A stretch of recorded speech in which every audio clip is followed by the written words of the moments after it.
Pero dito ho, panghuli na lang, Attorney Chel, yun hong gaano ka-importante yung box.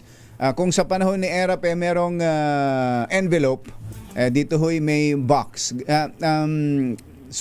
Napaka-importante ho ba nun at nakasalalay ba doon kung magkakaroon ng conviction o acquittal sa kaso? Hindi naman po.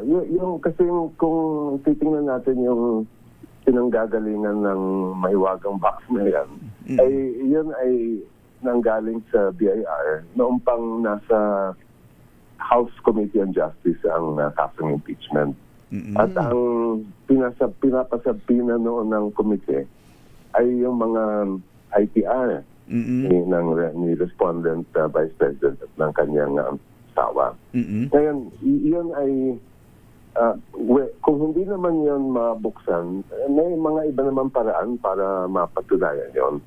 So, of course, I cannot speak about the motion kasi meron kami nakapending na motion sa court na ipabukas ngayon at imamarkahan ng laman.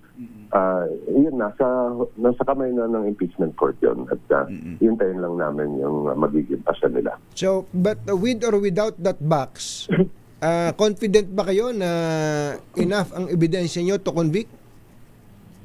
Yes, so we are ready and we are, of course, hindi kami magpa-file ng kaso kung hindi naman po kami may kumpiyansa na kaya namin patunayan yon.